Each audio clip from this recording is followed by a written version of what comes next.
একটা কথা আমি বলি যে আপনারা কিন্তু বড়োয়া বিধানসভার মানুষ, কিন্তু আমি খুব দুঃখের সঙ্গে পরিতাপের সাথে বলবো যে আমরা কাঁদির মানুষ যেমন আমাদের বিধায়ককে নিয়ে গর্বিত, আমাদের জেলার সভাপতিকে নিয়ে গর্বিত, কিন্তু ভরতপুর এবং বড়োয়ার মানুষের বোধহয় একটু দুর্ভোগ এবং একটু হয়তো দুর্দশা থেকে গেছে। তার কারণ হলো যে আমরা বড়োয়াতে এমন একজন বিধায়ককে পেয়েছি। আমি আজকে আর কারণ, আমরা তো মানুষ, আমাদের ল্যাজ থাকে না, কিন্তু আমরা শুনছি যে কোন নেতা বলছে যে হিংস্র জন্তু ল্যাজে পা দিলে তাকে দেখে নেব। আরে আমরা তো জন্তু না, আমরা বিধায়ক কাকে নির্বাচিত করি যে আমাদের এলাকার কথা বিধানসভায় বলবে, মমতা বন্দ্যোপাধ্যায়ের কাছে আমাদের অভাব অভিযোগের কথা তুলে ধরবে।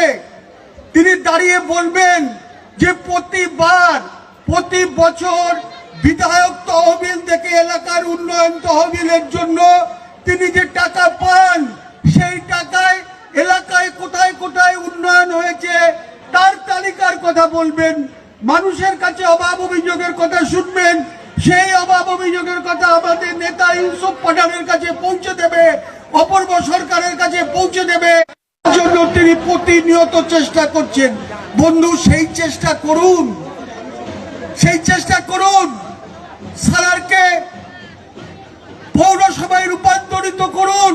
তা না করে তিনি বলছেন, নিজেই নিজেকে জন্তু বলছেন।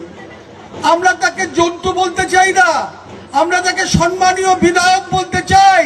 সেই বিধায়কের যোগ্যতা অর্জন করুন বন্ধু। অন্যকে গালাগালি দিয়ে, অন্যকে ছোট করে নিজে কিন্তু বড় হওয়া যায় না। এই শিক্ষাটা এই সাধারণ কর্মীদের কাছ থেকে শিখুন, এটাই আমার আবেদন।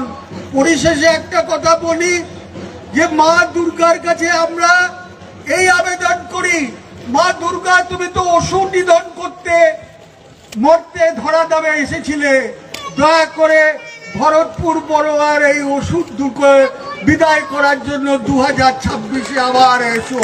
মা দুর্গা, এটাই তোমার কাছে আমাদের আবেদন। ধন্যবাদ।